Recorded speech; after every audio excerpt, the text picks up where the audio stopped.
Good morning, monsters, and welcome to this week's episode of Monsters on the Edge. I am your host, Barnaby, and we got an awesome show today. I am definitely looking forward to talking all things Bigfoot and paranormal and weird with my guest.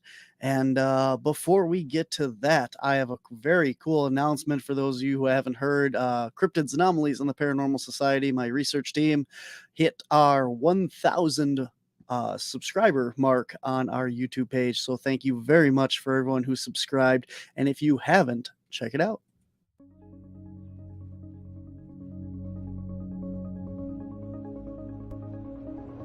Are you interested in the paranormal, ghosts, spirits, and the metaphysical? How about Mothman, Bigfoot, and other cryptids? What about UFOs, UAPs, and other anomalous phenomenon? Then you need to check out Cryptids, Anomalies, and the Paranormal Society. We have all that and more. Watch our series, Caps Road Trip, where we travel across the U.S. in search of these phenomena and bring you not only the history of these locations, events, and encounters, but evidence that we capture along the way. Alongside our team of researchers and investigators, you never know who will be joining in on the investigations. Are you interested in Bigfoot in Upper Michigan? Check out Finding Heighton, a series documenting the Sasquatch activity on a very special 80-acre property just outside of Menominee that has been a hotspot since 2012. Want even more? Check out our podcasts. Whispers from the Dark is the official podcast of Cryptids, Anomalies, and the Paranormal Society and brings you interviews with the top names in the field of paranormal to cryptids and more. Hear witnesses' accounts and go in-depth with the CAPS team to hear more about our ongoing research. Are you more into cryptids? Find links to our all-cryptid show, Monsters on the Edge, on the Untold Radio Network. If you're into spooky, subscribe now and you won't miss a minute of our brand new series coming soon, Spirits of Macville. Follow along as we uncover the haunted history dating back to 1877 of a very well-known location you may have never guessed would be haunted. Head on over to YouTube and hit that subscribe button and you won't miss a minute.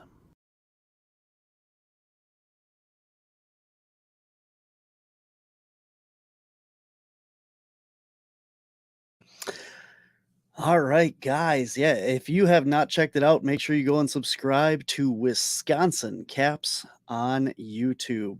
And if you're looking for even more, you can check out our series On the Trail of Undiscovered Beasts. It is streaming exclusively on Paraflix Paranormal, and that is a subscription service that you can check out there.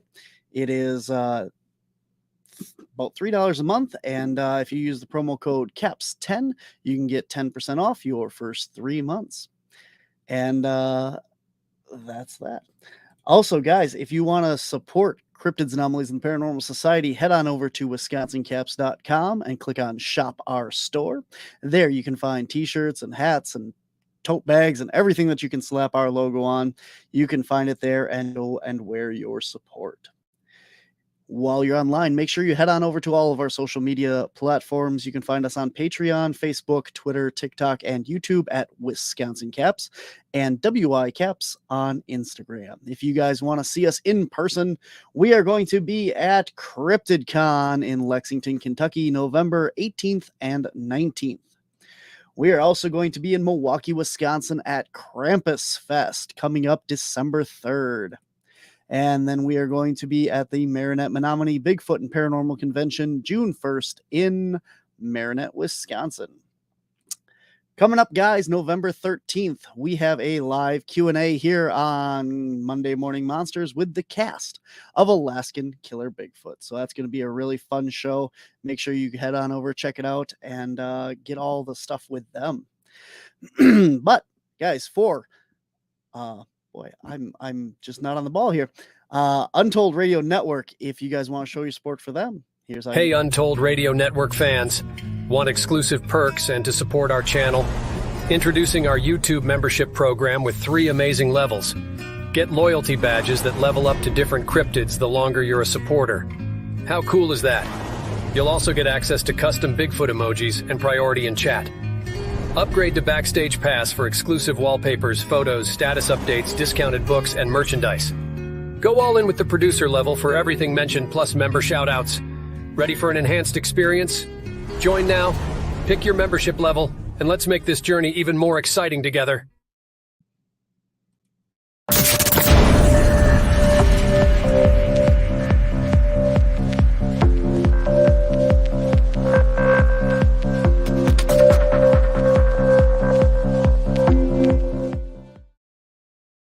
All right, guys, my guest today is Brett Eichenberger. He is an award-winning filmmaker with over 25 years of experience in working in the film and video production industry. His work includes feature films, Light of Mine and Pretty Broken, commercials, short films, music videos, and documentary shorts. Filmmaking has taken Brett around the world, but he feels most at home in the outdoors of the Pacific Northwest. As a native Oregonian, Brett's been intrigued by Bigfoot since his childhood years, and the documentary A Flash of Beauty, Bigfoot Revealed, has given him the opportunity to explore this topic in depth. But now, guys, he has a brand new documentary, and here to tell you all about it, please welcome my guest, Brett Eichenberger. Hey, Barnaby. It's, for the record, it's Oregonian, but it's totally cool. You know, it's like if you go east of the Rockies, everybody has trouble with it. So, you know, it happens. And I have to point out one more thing real quick too, because you mentioned pretty broken in my bio. We actually had a character in our film named Barnaby Jones in the film. Really? And Barnaby Jones was a goat. So I had to, all time. Yeah, that's right. That's me. you got to blame the screenwriter and producer of A Flash of Beauty, both of the movies, Jill Remensteiner. She wrote the script for Pretty Broken, so you can take it up with her. But I couldn't help to mention it. I absolutely appreciate that. I love it. I would love to be a goat, man. That sounds not a goat man. I'd love to be a goat man too, but yeah, I would love to be a goat. There we go. I heard a story last week about a goat woman in the Yakima Reservation in central Washington. So there are apparently goat people out there. Mm-hmm. So that's a different podcast though. Different episode. That's your next documentary coming out. It might be. It was a great story. Awesome. Well, I have been playing your trailer for the last couple weeks here. I want to give it one more hit before we get started for anybody that hasn't checked it out. So if you guys haven't watched it, here is the brand new documentary. There's things that I won't tell you, that I can't tell you. All I can tell you right now is, and I'll look you right in the eye, I'll tell you, whatever goes on in these woods, don't take it for what you can see. Because there's a lot more to what you can't see. Bigfoot, shapeshifted, folks. It's not just that Sasquatch exists, it's that Sasquatch can do this and this and this. We had the hair tested by a vet. It came back as an unknown hair type. Then I turned to Daryl and I said, listen, it could get really weird now. It was able to do things that you couldn't even imagine. What are the chances of us seeing something like that? 1 billion to 1? 2 billion to 1? Why us? I think if you can base some of this in science, it allows us to have the grasp of what's going on. Coherent matter can work in ways that ordinary matter can't because it's based on quantum principles. So it can easily go into cloaked mode. And the words repeated, why are you carrying a gun? And the second time it went through my head, I knew they're talking to me.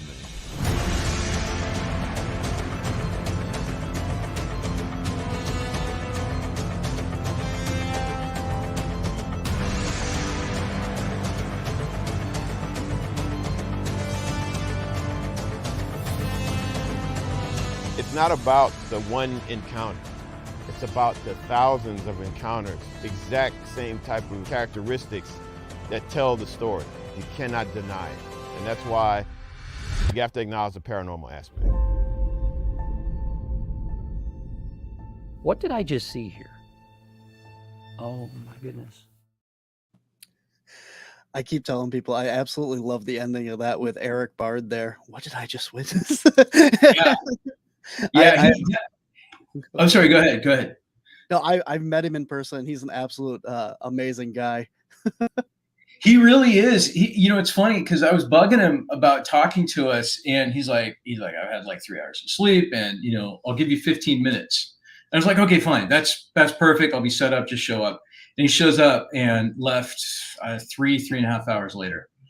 So it was a long and great. It was more of a conversation than it was an interview because Eric didn't have any really any experience with the Bigfoot world, and as people will see in the film, he kind of talks about that he didn't, he kind of thought it was just a big thing skulking in the woods. He equated it more to like a pop culture thing than an actual living, breathing, flesh and blood / paranormal thing, humanoid. So I can't remember exactly. I mean, like it was such a your documentary is almost 2 hours long.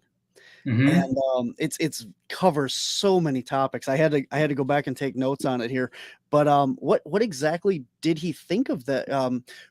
To a little back up here, there's a clip in there that I think has been online and stuff and around and as well, where this lady is kind of looking at this tree structure thing, and in the background there's this shimmer of movement, and not like a thing moving, but more like a cloaked or like a shimmer in the background, and that's what they're talking about in the documentary, and that's what you had Eric look at, correct?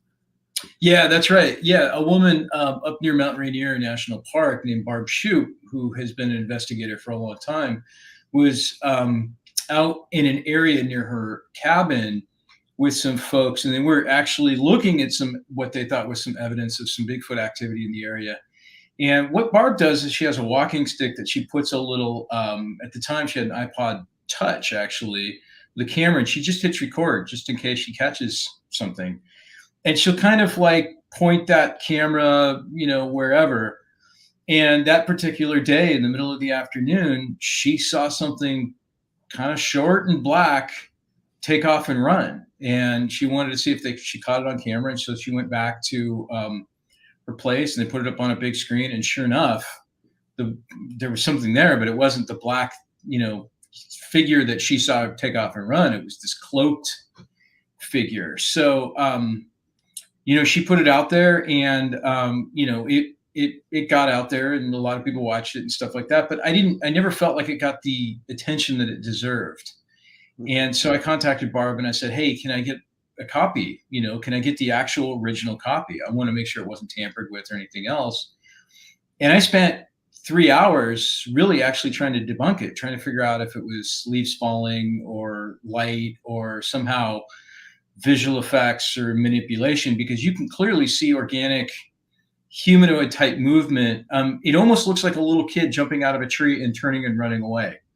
But cloaked, predator style cloaking. And so I went through it, and, I've been doing video since I was a kid, since I was a teenager. And so I feel like I've got, although I'm not a video engineer, I feel like I've got a really good, grip on what can be faked and what can't be faked. And, I believe 100% that it's authentic, and what she's captured is a real cloaked figure. I can't for certain say that it's a Bigfoot. I'll give you that much. I do believe that it's probably a juvenile Bigfoot and there's a lot of cases of the curiosity of juvenile big feet. So that's why I kind of am leaning towards that direction, but who knows what it was, but I do know that it was something that was biological in nature with some sort of grip on science that we don't quite understand yet try to explain in the movie. Mm-hmm. Absolutely.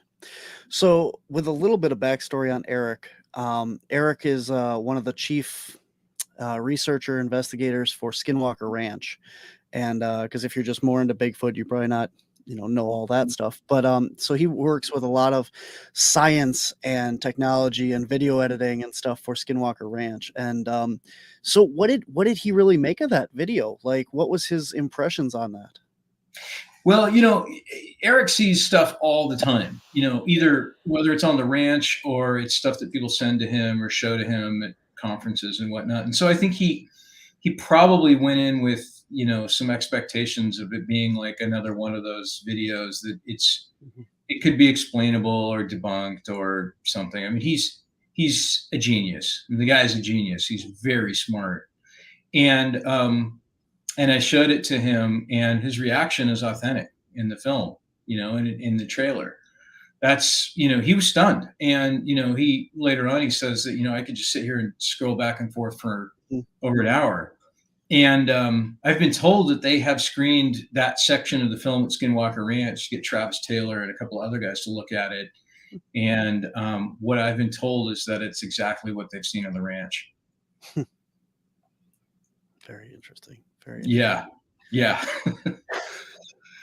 Yeah, it's definitely, like you said, it looks like something was up in the tree that kind of dropped down and then turns and goes away. But again, you don't see anything. You see the movement, and the disruption of foliage and stuff, like a blur movement, but there's nothing there. Yeah. And as far as visual effects are concerned, I mean, I would love for somebody to prove me wrong, because we're ultimately about the truth. But if somebody were to do this with visual effects, they would have to meticulously drop in a fake branch that's over the front of it. The fact that there's some stuff in the foreground really helps to solidify the fact that what we're seeing is authentic, because that involves motion tracking, a bunch of complex, visual effects terminologies and issues and stuff like that. And I did show it to a former head of ILM, Industrial Light and Magic, for those who don't know. And his conclusion was he couldn't explain it. Obviously you can replicate something like that with visual effects, but it would be very difficult, especially if you were to shoot it with, it's circa 2012 iPod Touch. Absolutely. Very cool. All right. Well, let's move on to one of the other things in the video. So first off, I want to preface this with, this is one of the main reasons, a lot of people have one of the primary sighting reports is road crossings, right? And you have a really interesting one in the documentary. And this is just right off the bat, this is why people should have dash cams always, because not only is, stuff like this so hard to comprehend and believe and stuff, and just amazing to hear the story, but imagine if you had the video to back along with this. So if you're at all interested in paranormal, Bigfoot, UFOs, any of that stuff, get yourself a dash cam. What's the worst that happens? You have to delete a bunch of footage, but for that one time that you actually get something, it's completely worth it. So in the documentary, you have these two guys driving along the road and have a very, very interesting encounter with a Bigfoot creature. You want to talk about that? Yeah. And I'm going to be really careful because I don't want to give away anything. But these two guys down in, they're kind of in Southern Oregon, central Southern Oregon, near the Oregon coast. Harold and Cody are their names. Two ordinary construction guys. Harold owns a construction company. Cody is his foreman. They're driving to work almost 2 years ago to the day. I think it was November 2nd, 2021. And they saw this Bigfoot standing by the side of the road. And what that Bigfoot did is frankly shocking. And when I heard the story, I flipped out and contacted Harold. And, he told me his story. And I really had a hard time believing it. And I told him, I said, look, if you didn't have another eyewitness that saw the exact same thing, I don't know that we could even put this in the documentary because it's just so wild. So, I'm teasing a little bit, but I can say this much: use your imagination and then multiply that by 100, and you still might not guess what these guys saw. I mean, it's just truly bizarre. One of the things I can say, and kind of a follow-up for those that have seen that film, is Harold's reported back to me that they've had a lot more paranormal activity in that area, including the neighbors seeing a UFO floating over Harold's house. They've had black helicopters with no lights. They've had other eyewitnesses in that area have seen dogmen. Hunters have seen some strange shimmering off in the distance. So it's a very, very active area. And in our first film, we kind of touch on that same area too with some Bigfoot sightings. The infamous county dump is probably 20 miles as the crow flies from where that incident takes place, where people had been observing Bigfoot coming out at night. So it's a very, very, very active area. Definitely. Yeah, absolutely. I don't want to give away anything out of your documentary that you don't want to. So that's why I kind of left it open for you to discuss. But it's definitely a very interesting story. I mean, I've heard a lot of things in my career of doing this and that, but that one's different. So yeah, it really is, and it changed Harold's life. It changed both of their lives, both Harold and Cody. And Harold told me, he said, I don't really want to do interviews. I just wanted to appear in your documentary because I believe that people need to know about this stuff. People need to know what's going on. He says, but I'm not really, into talking much more about it. So this is something that you probably won't hear on Sasquatch Chronicles or in other places. Well, let's take this from a more broader aspect. I mean, let people go out and watch the documentary for themselves. It's, a very good documentary. It covers a wide range of everything from the paranormal aspects of Bigfoot. So when you're out there doing the research like this, everyone is I think it's become more mainstream to talk about Bigfoot now, with the different TV shows and the different documentaries and everything that's out there. But there seems to still be this disconnect of whether the researchers aren't asking those questions or the people aren't giving out that information, that you have these other aspects of the Bigfoot sighting reports that get tossed out because either it doesn't fit the paradigm that the researcher is looking into, or people just don't think that you're going to believe what they say. A lot of the stuff like in your documentary. Yeah, there's a little bit of both. And, there's a lot of folks out there that are convinced that this is some sort of North American primate. And I understand that. And, frankly, some of these paranormal reports, just like what Harold and Cody saw, are absurd. They're almost borderline absurd. And if it wasn't for the credibility of the people that we have in our film, they would be very difficult to believe. But, at the same time, it's like, if we're going to make these claims, we're going to have these people on here, we need to try and come up with some sort of science to back it up, And the important thing is that if you're out there and you're a Bigfoot researcher, you've got to look at all the data. And there's certain Bigfoot reporting organizations that toss out that data, and that's unacceptable as far as I'm concerned. And a lot of people believe that. If someone sees a Bigfoot running across the road and there's an orb following him, that's the sighting. You don't just say I saw a Bigfoot crossing the road because orbs make you uncomfortable, or a shape-shifting Bigfoot makes you uncomfortable. If that's what you saw, then that's what needs to be reported, and that's what needs to be researched. You can't just toss that part out. That's just not good science. So, in our film, we've talked to Dr. Simeon Hine, who has written a book called Dark Matter Monsters, and he gets into some of the theories behind what we might actually be seeing. And some of these theories cross over into, what alien abductees have witnessed, what a lot of people have witnessed with UFOs. We're talking anti-gravity, a lot of electromagnetic stuff. So it's really important for us to open up the conversation and say, hey, it's undeniable that there's a lot of stuff going on. We need to come together collectively as a group, put our heads together and try and figure out what's going on. Absolutely.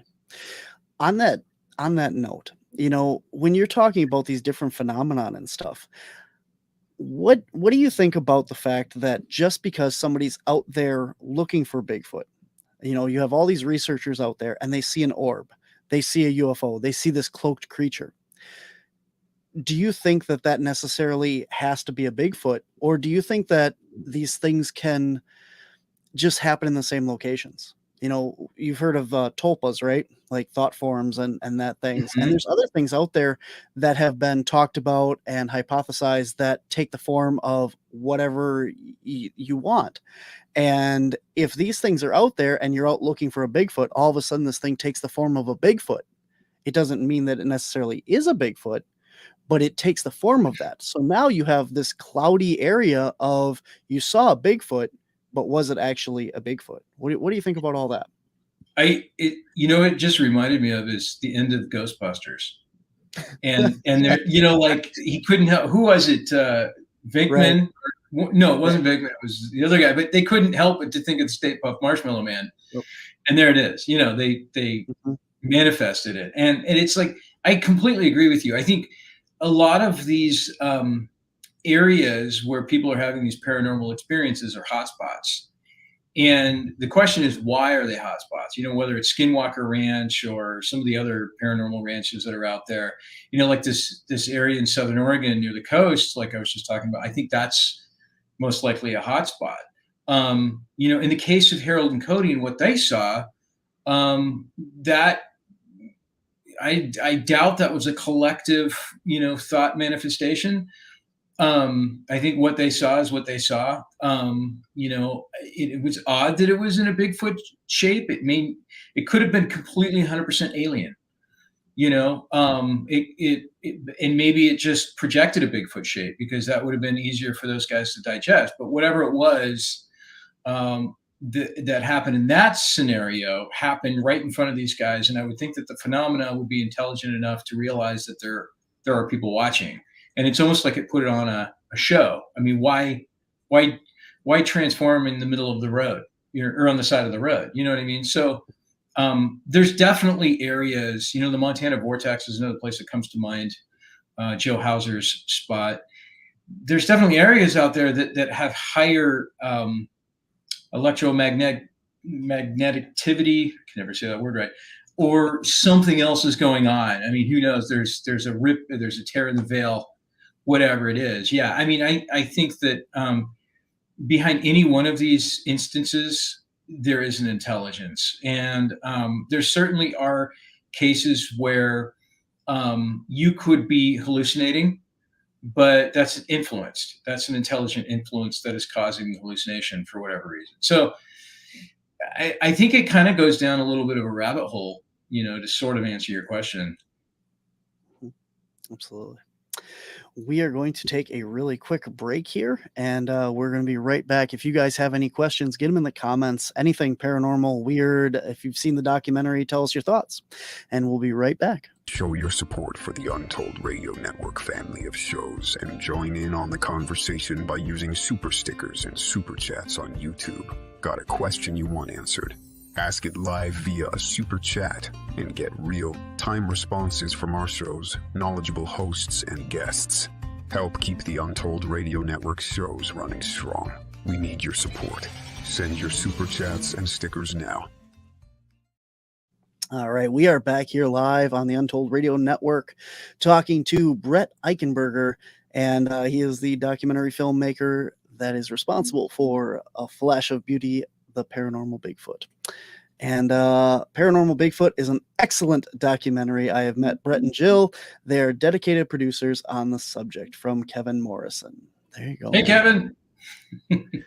Awesome.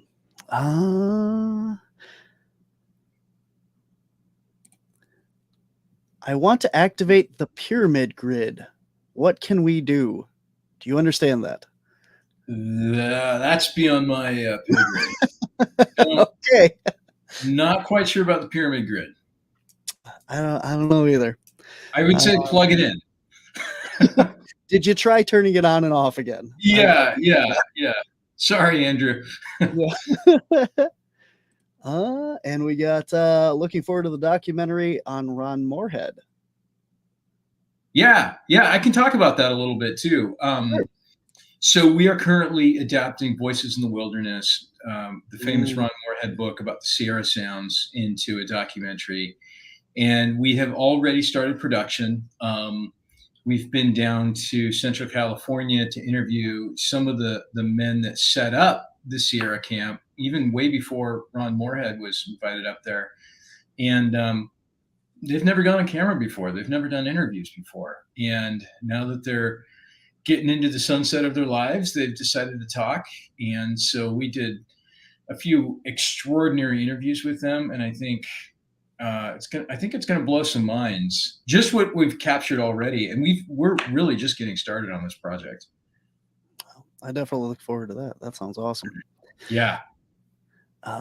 Kevin also says that your documentary will blow you away. Awesome. Thanks, Kevin. Lee says that's what's wrong, taking the reports without taking all the information that is in the report with the BFRO and other reporting agencies, how we were talking about not having all the stuff out there. And back to Andrew here, says ley lines of Earth. And I think from Atlantis, oh my gosh, there's more here. Okay. Pyramids are all over the planet from the last civilizations for free energy. Yep. And then from Atlantis to Egypt, they're all over the world.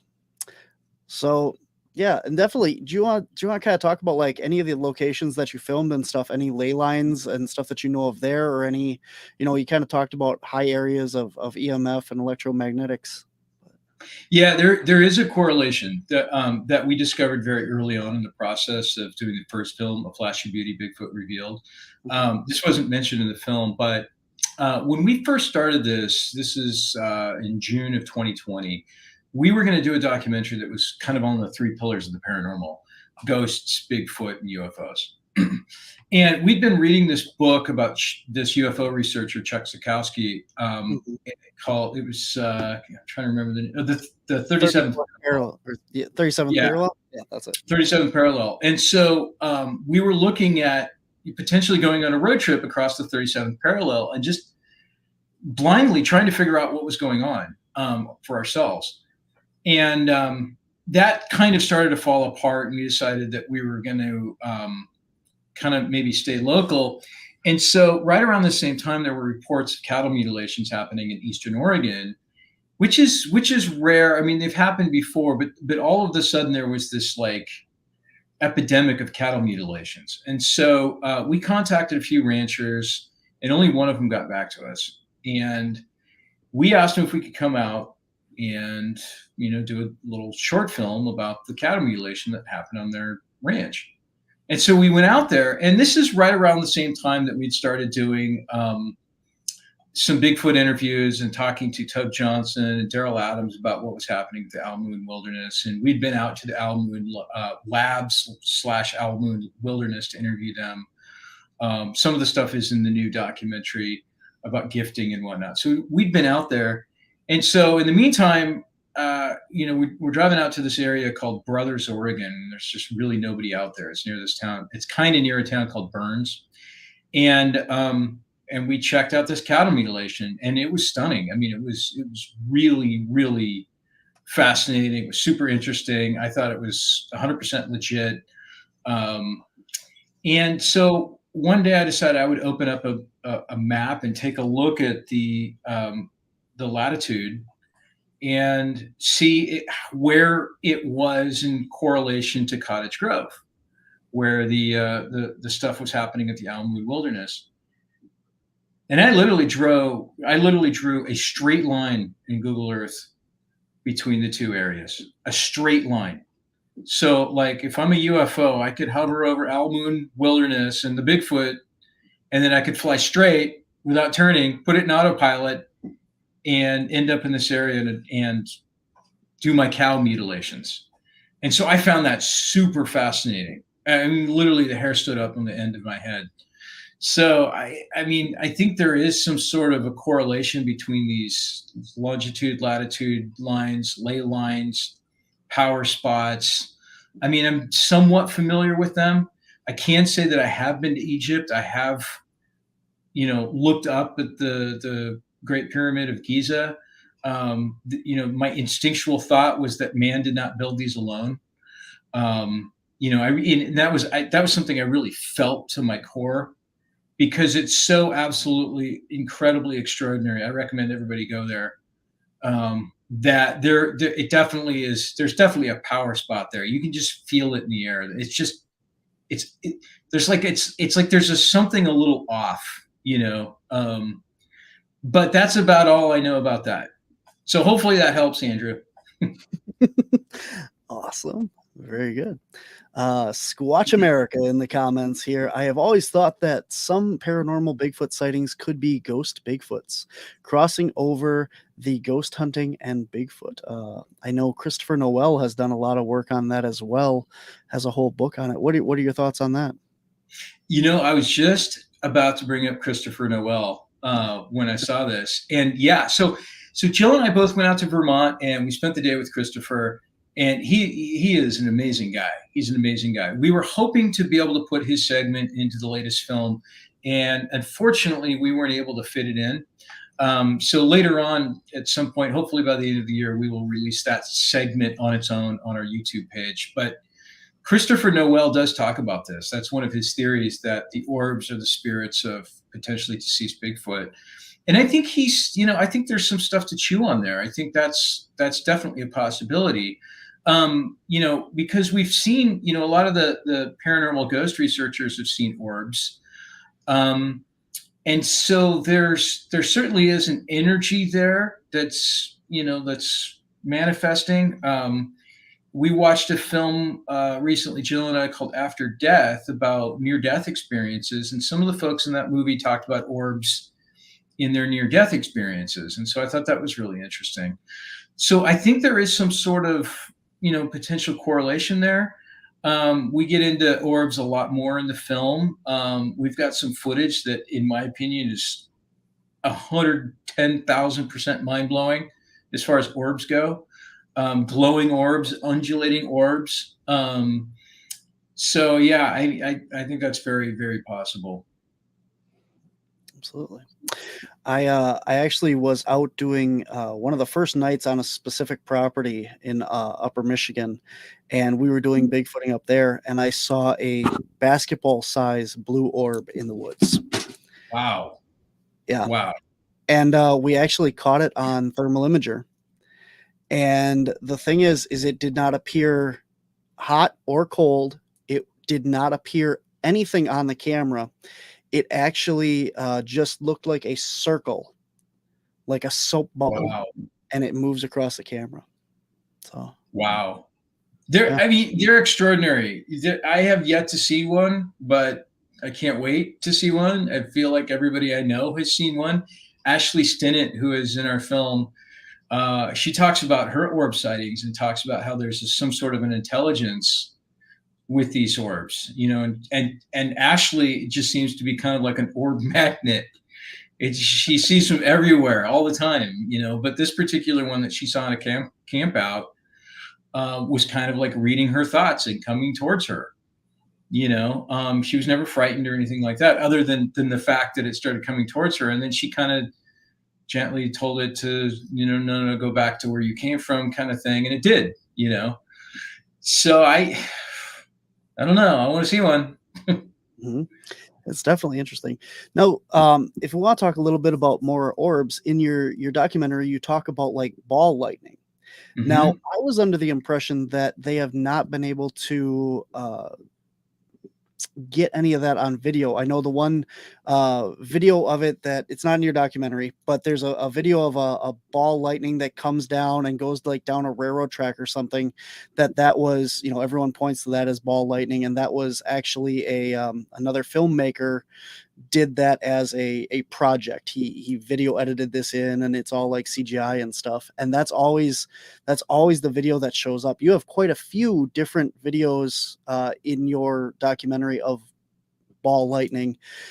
I don't want to say that they're fake or anything like that, but like, where did you get these? How do you what is the validity of those, for scientific matter? Okay, so yeah, you bring up a great point, Barnaby. Is the reason the railroad track video is not in our film is because that has been verified as being, I don't know if you want to call it a hoax, but I don't know if that was his intention, but it's visual effects. And I knew it was visual effects. I could tell it was visual effects.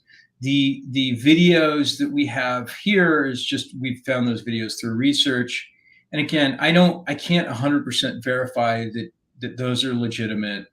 But what I can say is, again, going back to Barb Shoop's cloaker footage, is I've got a pretty good idea of, because I can look at the light, I can look at specular highlights, I can look at the way that the camera moves, I can look at the quality of the video. I've got a pretty good idea that those are authentic. For instance, there's a shot of one moving through some trees, and that would be very, very difficult to do, with visual effects.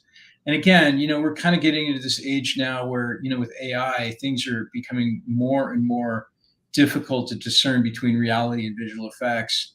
And that's going to make our job tougher moving forward. But, there's just certain things in the way things behave versus computer that you just start developing an eye for. So I'm very confident that what we have in our film is authentic. And, I've spoken to people that have seen the ball lightning.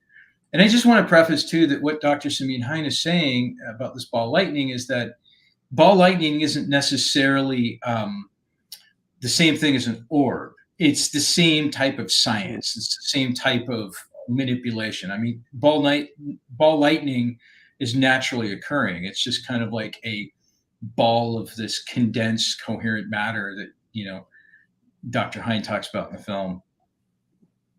And just so we're clear, I'm not trying to say that anything in your film is made up or anything. I just wondered if you actually had, the province or whatever that came from these videos to know, more about them and stuff. Because I mean, I'm personally interested in what you got and stuff. So I couldn't find much more information than what we found out there. It's just, I think these are just random videos that people have uploaded and have put out there, and it's just awesome that we all have cameras in our pockets now.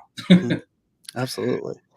All right, we got a couple more comments over here from Anita. Says both of the Flash of Beauty videos are very good. Thank you, Anita. Appreciate it. Awesome. Another interesting area for odd occurrences is the Bumping Lake area. Do you know anything about that? I have heard a lot about Bumping Lake. I have not been there myself. We've interviewed a lot of people that have had very strange occurrences at Bumping Lake. And I'm not going to get into those too much because those are their stories, but I can't wait to go there. I'll just put it that way. I'd love to go out there and camp for a few nights and see what kind of things we experience. So maybe that's something we can do when the weather gets better in the spring or summer. Awesome. Very cool. And I guess I have a question here. When I said I saw the blue orb, you mentioned it looked like a soap bubble on thermal. You mean it appeared empty with a darker outer rim? No. It looked on the thermal. You can actually watch this video if you go to our YouTube page, YouTube Wisconsin Caps. It's part of the Hide and Adventure episode. It's the first episode from the Hide and Adventure on our main series, not the Finding Hide and stuff, but the actual Hide and Adventure. It's in that documentary, and it looks like a round distortion. So it kind of like the Shimmer video. It kind of like moves and makes like if you took a magnifying glass and moved it across. It's a perfectly round circle that moves across the screen where it was. So it doesn't have any, because thermal is heat. So it doesn't have any outer circle to it. It's just a shape moving across the screen. But again, you can see it in the episode Hide and Adventure on YouTube on Wisconsin Caps. Very good. I think we're all caught up with that. There we go. Okay. All right. I'll open it up to you. Is there anything else, part of the documentary or anything else that you'd like to talk about and bring up? Because like I said, I don't want to spoil it for people that haven't seen it and that, but if there's anything that you're comfortable talking about and that we haven't already covered, I'd love to go into it. Yeah, I just kind of want to just repreface this idea that, when we first started doing these films, when we did the first film, our intention was to establish the fact that Bigfoots are not all monsters. The jury's out on Dogman. I'll just leave that where it's at. But they may not be monsters either. Now I'm going to retract my statement. Anyways, I think it's important for people to realize that these things out there are just as varied and diverse as humans are. And I think, over the course of the last few years doing this research, I've kind of come to believe that there are probably different species around the country, and there's different names for them, around, North America, from obviously Sasquatch, Bigfoot to ci'tonga to hairy man, which is what they call it in Western Alaska, on and on, so on and so forth. I mean, each and every tribe in North America, I think, all the way from Florida up into Canada, they all have a different type of Bigfoot, in their folklore and in their storytellings. And what I think a lot of people have dismissed as myth are actual beings that Native people have interacted with, they've traded with in the past.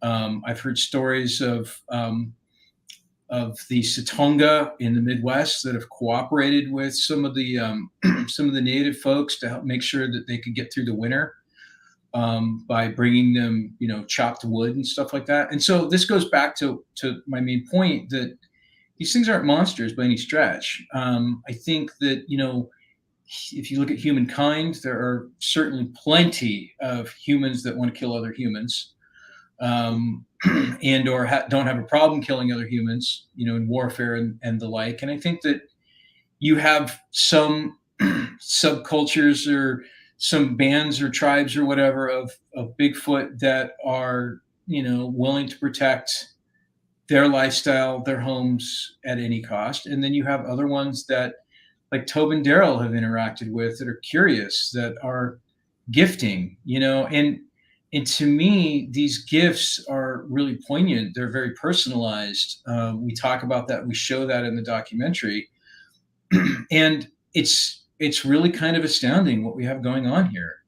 This interaction. I think that this story is just vitally important to us as humans because we may be related to them, regardless of whether they have paranormal abilities or not. They do take a flesh and blood form, and that's how most people see them, as in flesh and blood form. But they are able to do things that human beings don't quite have the science to understand yet. So the main point of all of this rant is just for people just to really have an open mind when they're out there and they're in the woods. And if you experience something, you're going to know if you need to leave.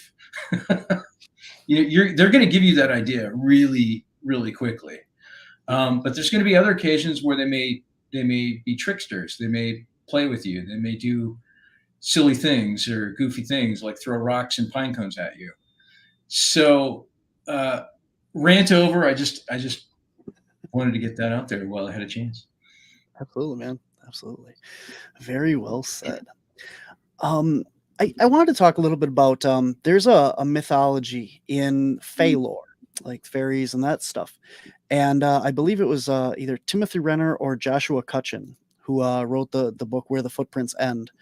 Very interesting, very on topic with what we're discussing here. If you guys haven't read it, part 1 and part 2. And one of them brings up a topic about these. There's a Bigfoot creature out in the woods. Well, look, there's a woman in white out in the woods, and she's a crone or a witch or what have you. And she is accompanied by a large 8-foot hairy man and these candela dancers, which are balls of light or balls of energy. And it's very reminiscent, going back to, well, is Bigfoot a ball of energy? Well, possibly not. Just because you see it, it could be something to do with him or them, or completely something different. But with that in mind, have you had any reports? Because I know it's not brought up in the documentary at all, but these women in white encounters. We've heard this when you dig into some of the other lores. Ape Canyon, for instance, they met a woman in white along their way down to find this mine. And she kind of led them to where it was. And then lo and behold, they found Sasquatch down there and stuff. Have you had any woman in white encounters with your research? I've not personally had any encounters, but I have heard stories about women in white. And, Rick Taylor, who was in our film, told us after the interview was over that he saw off in a distance, he saw a woman in white after he had his mind speak encounter, which we feature. And this was on Arlo Williams' property. I was on another podcast where the host talked about how he had heard some stories of a woman in white near a lake in a Bigfoot sighting. So this is not the first time I've ever heard of it. And I think that, we get into this a little bit in the film. I think that there's just some sort of a high energy, electromagnetic energy that comes and can kind of manifest other things at the exact same time. And we show that, during an interview that we were doing with a woman named Tara Harris near the Owl Moon Lab. I mean, just literally up above the Owl Moon Lab in a very hot spot. We were capturing little micro ball lightning. And, it's quite possible those are manifestations of that electromagnetic energy that is occurring in that area. We also got a growl at the same time. And, when Mike Ferry, the cinematographer, and I were setting up for that interview, Tara and Jill and another woman were off, in a different part of the forest. And so we were by ourselves. And I'm just looking at him and he's looking at me and we're hearing weird noises and all kinds of stuff. We're like, there is energy here. There is a really weird energy here. I'm thankfully, our batteries didn't keep dying, which I'm kind of surprised at. We really we've had a couple of strange technical instances, where sound has dropped out or cut out or batteries have, just gone down rapidly, but that wasn't one of them. And, we caught evidence of something happened. We caught it on 2 cameras. 2 different angles, which helps to show that it wasn't a malfunction of the camera sensor. So, I think that this energy can certainly, open that veil, and maybe these ghosts that people are seeing are kind of shocked to be there, and or maybe it's intentional. Who knows? And why a lady in white? That's the other thing that's strange. Yeah, definitely. And here's another point on that though, is it really out of the ordinary to see a woman in white, dressed all in white or dress or anything? I mean, maybe if it's, like period clothing or something, but how many people have had an experience with Bigfoot and seen the woman in white and it just doesn't resonate with them because it's so mundane and ordinary that they wipe it off? I mean, if you see a UFO hovering above a Bigfoot, that's one thing. But if you see this woman walking down the street or on the trail by you or something, you're just going to go blind to her because it's not abnormal to see this. So how many other occurrences of this have happened that just go unnoticed? Yeah, exactly. And the thing about it is when someone sees a Bigfoot, I have not seen a Bigfoot, but when somebody sees a Bigfoot, it's a complete total shock to the system. Not seeing a ghost wouldn't do the same thing, but seeing a Bigfoot is a little bit different because of the fact that they're so big. I think it's hard for people to really kind of recognize how big these things are. I mean, they're just absolutely massive. And, when you're in that kind of close proximity, your primordial mind goes, it's ginormous and it's muscular. And in 2 seconds could be over here ripping me to pieces with no effort. So that's, that's kind of what sticks in your mind. So you're right there, I think the focus is going to be kind of more on the Bigfoot sighting and less on the woman in white. But I could be totally wrong. I mean, it's not something that I've personally experienced. I have had ghost experiences before, but there were no Bigfoot involved.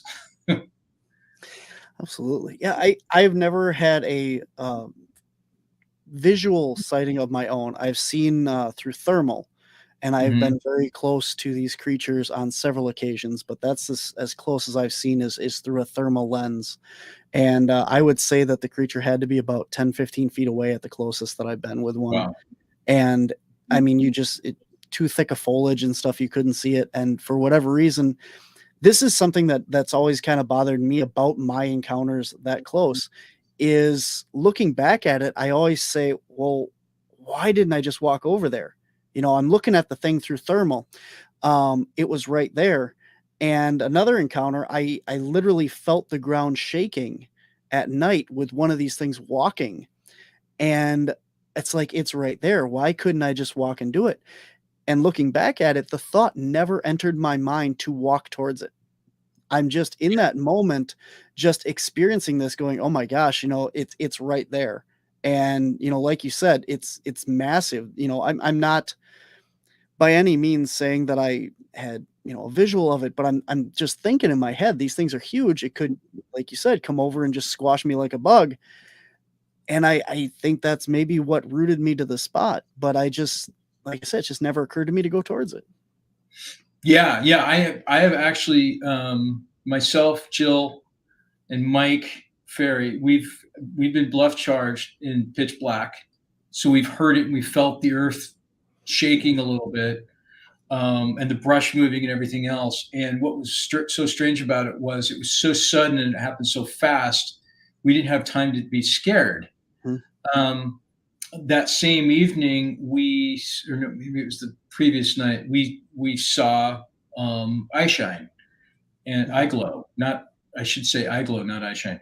And I got some footage of it that's in the new movie, and you can see. I don't know why. I only got one eye. I think the other eye must have been obscured by a branch or something. But you can actually see the shape of the eye, and you can see what appears to be some sort of a pupil in the eye.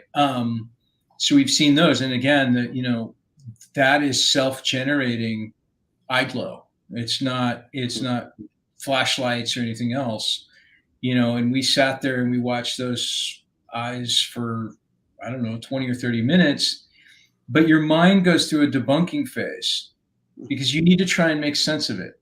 And I think that's kind of a survival thing. You're kind of like, what am I looking at? What am I looking at? And then it's almost like, then you realize after you've canceled everything out that you're looking at something that's paranormal, and as I think as filmmakers, we can kind of deconstruct things because we're in the business of telling stories, and we come from a line of narrative filmmaking where it's like we need to make something fake look real. And so you kind of go through that process of how do you do that? How would somebody be hoaxing us? Mm-hmm. Are there lights attached to tree branches, so on and so forth? And we thoroughly checked out the area, and there was nothing there. There was no, cords or electrical wires or LED lights or anything else. There were no house lights in the background. And we sat there and we watched this eye glow. And I just need to give a quick shout out to Daryl Wilson, who's the very end of our first film. Daryl left me a voicemail the other day. Sorry for not getting back to you, Daryl, if you're listening. But he has this theory that their eyes change color. The eye glow changes color depending on the mood that they're in, which I think makes a ton of sense. We would see them kind of go from blue to red. The one that I got was red to yellow, so it might be a way of just visually communicating to one another. Rez, I hope that you're listening because he is a member of my team. He's Native American, and he constantly brings up in the comments with different guests to talk about the eye shine and the eye glow colorations. And you hit it without even him having to ask this time. So awesome. I hope he actually is listening to this episode. So yeah. I want to make a note on that. I have seen amber eye shine out in the woods, and I do remember at that time that I did not walk towards that, because I was afraid, with any animal that it's going to run. Right. Yeah. So here I am having this experience, and if I go towards it, I'm going to end that experience. And I think that's part of this whole thing too, is wait and see what happens, and just let it happen as it does. Because if you try and force it, if you go chasing after one of these things, you're never going to catch it, and then that experience is over. Yep. Yeah, that's exactly right. That's kind of like, when you see a bear or something like that, not only do you not want to get eaten, but you just want to observe it. You want to check it out because it's really a rare occurrence. Absolutely. All right, man. It has been an absolute honor talking to you. So much cool stuff here. We could go on for another hour, but we are at the end of our hour here. Thank you so much for hanging in there. Do you have anything else coming up? Where can people watch this documentary if they have not seen it already? And you going to be at any conventions or anything coming up as well? Yeah. So we are, we're going to be screening in Oklahoma, and I don't have the name of the convention in front of me, but it's going to be coming up later in November, and that's Arla Williams is putting it on. So if you look up Arla in Oklahoma and a Paranormal Bigfoot, you will see it there. We're also doing an event April 6th up in Medellin Falls, Washington, where we're going to be doing a Q&A and presenting. That will be myself, Mike Ferry, Jill Remensnyder, and Tobe Johnson. I think Dr. Simeon Hine will be there as well. You can watch the movie for now. It's on Vimeo. We apologize that it's not wide release like the first film yet, but we are working on that. So it should be out on Amazon and all your other your favorite streaming services soon. Vimeo, it's vimeo.com/on-demand/paranormal Bigfoot. And you can either rent it or buy it today, or watch for it in a couple of weeks or so on Amazon. Awesome. Very cool. Do you have a website as well, or? Bigfootdoc.com, and it sorely needs to be updated.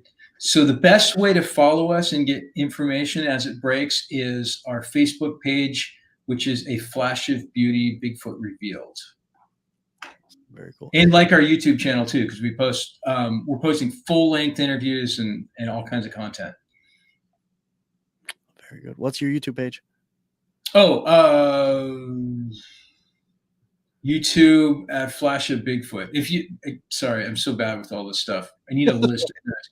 But if you go onto YouTube and type in A Flash of Beauty Bigfoot Revealed, you'll come across our page. Absolutely. Sounds great, man. Sasquatch Wizard Adirondack says, good luck in all you do, Brett, and great show. Thank you, Wizard. Awesome, man. Thank you so much for being on. And if you guys haven't checked it out, the first one and the Flash of Beauty, the first one, Bigfoot Revealed, correct? Yep. And then the second one, the Paranormal Bigfoot, are both out, and you can check it out. The first one I think is on Tubi, and where else can you find the first one as well for anybody that hasn't seen it? It's on Amazon as well, along with Vudu, and I think you can rent it on YouTube. It's in many different places. Very good. Very good. Awesome. All right, man. Thank you so much for coming on. It has been an absolute pleasure. I appreciate it, Barnaby. Thank you so much for having me. Yep. Take care, man. Take care. All right, guys. That does it for this week's show. I think, if I'm not mistaken on dates. Next week, guys. Next week is the Q&A with the guys from Alaskan Killer Bigfoot. So that is going to be a great show. So go out and check it out. They got some cool announcements for us, and we're going to have almost the whole cast, I think, on here. So it's going to be a big show. Hope you guys are ready for that. So that is next week here, same time, same place on the Untold Radio Network. So until next time, guys, I'll see you on the edge.